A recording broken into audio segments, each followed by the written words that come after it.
Société. Les agents et les acteurs du progrès. Qu'est-ce qui permet à une société de progresser sur le plan scientifique, intellectuel? Les chercheurs, bien sûr. Les chercheurs, bon. Les chercheurs. Alors, donc, s'il n'y a pas de chercheurs, ou ces chercheurs ne peuvent pas avoir d'influence. Pour le progrès technique, parce que le progrès général, il se divise en plusieurs espèces. Pour le progrès moral, ce sera peut-être les religions, les différentes morales des religions. Ça peut être donc pour le progrès technique, les savants. Après, il y a le... Mais même dans le domaine moral ou philosophique, il peut y avoir du progrès. Voilà, il peut y avoir du progrès dans plusieurs domaines d'ailleurs. Dans la pensée politique aussi. Oui, sociologique. Économique.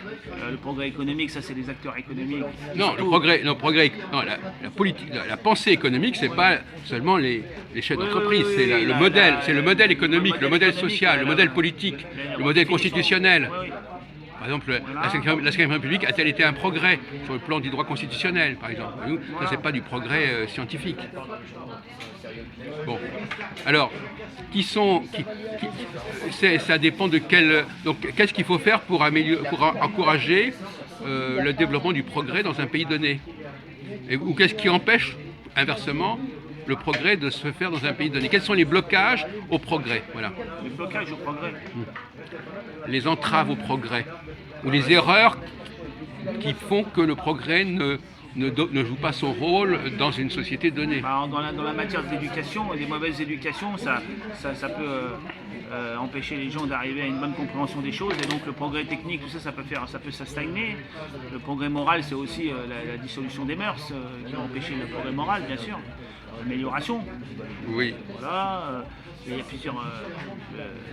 mais de toute façon, souvent, c'est les hommes politiques et puis les personnes de la société civile qui influent les choses, qui mettent en mouvement pour développer les grandes réformes qui vont faire progresser le pays. Donc, et donc il y a des résistances au progrès. Qui sont les agents, qui sont les éléments de résistance au progrès?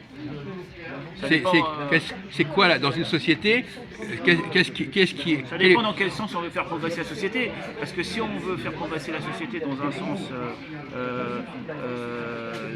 de liberté, comme à un certain moment la liberté absolue, tout le monde peut faire ce qu'il veut, libérer les gens des contraintes sociales, des contraintes familiales. Si c'est le but qu'on s'est donné à ce moment-là, ce qui empêchera la réalisation de ce type de progrès, ça va être les forces morales, les forces religieuses. C'est pour ça qu'on va dire que c'est rétrograde. Oui. Voilà, par exemple, tout dépend l'objectif qu'on s'est donné. Dans une certaine société, par exemple religieuse du Moyen-Âge, le progrès c'était de faire le salut de son âme le mieux possible et d'atteindre une connaissance religieuse. Donc à ce moment-là, c'est tout à fait différent. Ceux qui pouvaient empêcher le progrès, c'était les débauchés, les gens qui sortaient de la doctrine. Voilà. Oui. Tout dépend quelle est la fin qu'on veut se donner, quelle fin on veut atteindre. Bon, enfin, moi j'attends autre chose de votre discours, mais je ne veux pas vous souffler des réponses non plus. Hein. Par exemple, vous connaissez la révolte des Canuts, vous avez entendu parler d'elle? Oui. Ils ont résisté à l'arrivée de nouvelles machines. Oui, ça, il y a eu ça aussi en Angleterre, oui. Oui, donc là, il y a un pour le progrès matériel, c'est pour le développement des... Oui, mais justement, est-ce que vous comprenez qu'il puisse y avoir des gens qui ne veulent... Pourquoi est-ce que les gens... C'est surtout certaines mentalités qui empêchent le progrès, quelles que soient ces mentalités, selon le but qu'on s'est choisi. Oui, certaines mentalités, certains individus, quel que soit le but qu'on s'est choisi, donc... des individus plutôt des certaines populations. Oui, certaines populations. Parce que c'est plutôt des populations, des masses. Oui, des populations vont s'opposer parce que, par exemple, ils font du travail manuel, ils vont s'opposer à l'industrialisation, qui a un certain progrès. Bon, mais bien évidemment, on comprend qu'ils s'y opposent parce qu'eux, ils perdent quand même quelque chose. Il y aura toujours des gens qui perdent quelque chose, donc pour eux, c'est pas un progrès. Le progrès, c'est souvent le progrès des uns, c'est pas le progrès des autres. Alors, c'est compliqué, il faut gérer tout ça. Justement. Voilà. Mais par exemple, vous avez entendu parler aussi de la révocation du traité de Nantes. Ouais.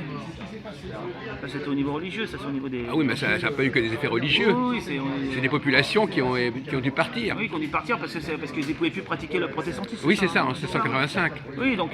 Est-ce que ça a été une erreur, la révocation du traité Apparemment, maintenant, de l'édit de Nantes? ils analysent que c'est une erreur parce que ces gens-là étaient très industrieux Oui. et ils sont partis Oui. soit en Afrique du Sud, soit en Hollande, soit dans le Nouveau Oui. Monde et ils ont développé Oui. des choses qu'ils auraient pu développer ici, c'est ce qu'on dit maintenant. Oui. Voilà, donc apparemment, c'était pas un progrès ça, apparemment. Bah, ça a eu des conséquences. Voilà, ouais. Si une certaine élite ne peut plus exister, ça a des conséquences sur l'état de la France. Bien sûr. C'est pareil pour les Juifs d'ailleurs. Bien sûr, bien sûr. Qu'est-ce qui se passerait si les Juifs devaient quitter la France, à votre avis? Quitter la France. Est-ce que ça serait une catastrophe pour la France sur le plan du progrès? Oui, ils interviennent pour une certaine part dans ce qui est scientifique et médical. Ils ont toujours été assez bons dans le Oui, médical. oui. Donc je pense qu'on perdrait beaucoup de médecins importants. Oui, bon, de chirurgiens, entre autres. Oui, ah oui, d'accord, entre autres, oui. Aussi dans l'économie, ils ont une certaine place. Mais maintenant, ça serait plus possible ce genre de choses parce que les Juifs ont pris une grande importance dans le monde. Maintenant, ils se sont structurés de telle manière que c'est vrai que s'ils partaient d'un pays, d'autres pays, ils arriveraient à mettre en mouvement d'autres pays pour les empêcher de réaliser ce qu'ils ont envie de réaliser. Ah oui. Donc oui, ça s'est passé avec l'Allemagne, parce qu'à l'origine Hitler, il s'est mis à dos le judaïsme international. Il s'est opposé à lui, et c'est ce judaïsme international qui lui a déclaré la guerre bien avant les démocraties, même. Ah oui. Et ils lui ont fait beaucoup de problèmes. C'est pour ça qu'ensuite, beaucoup de gens qui avaient beaucoup d'importance dans l'économie, ils ont fait un blocus. Il a eu beaucoup de problèmes pour développer. Voilà, il a même été obligé de faire un monde honorable plusieurs fois. Ah oui. Parce que donc les Juifs ont un certain pouvoir, ouais, ça c'est sûr. Oui. Donc s'ils partaient d'un pays, oui, le pays serait, ça se ressentirait. Mais de toute façon, le progrès, ça crée des conflits. Oui, ça crée des conflits. Hein. Entre qui et qui?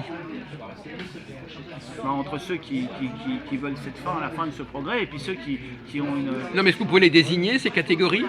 Parce qu'apparemment, vous dites ceux, mais c'est des catégories bien précises. Ah oui, mais tout dépend. Donc, oui, mais ça dépend dans quel type de progrès on parle. C'est toujours pareil, on parle en général, c'est pour ça que... Non, mais dans quelques domaines que ce soit.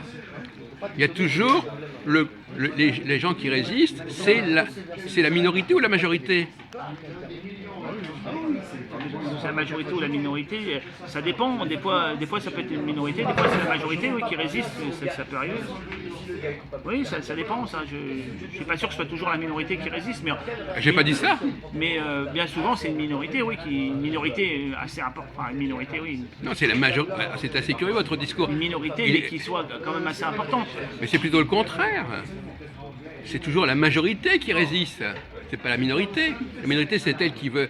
Est-ce que si vous avez un drôle de schéma de pensée? Il y a des minorités qui résistent à des choses, et quand même il y a des minorités. Non, mais globalement,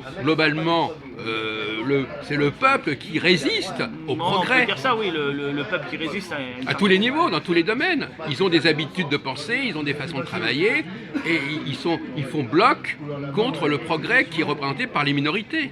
Par les élites. Par les élites, oui, c'est le conflit entre le peuple et l'élite. Ben voilà, c'est ce que j'attendais que vous me... Ben oui, mais ça vient pas en temps... Si, ça vient, ah non, ça n'a pas, c'est pas venu. Vous avez employé des expressions vagues, etc. Ben, soyons clairs et nets.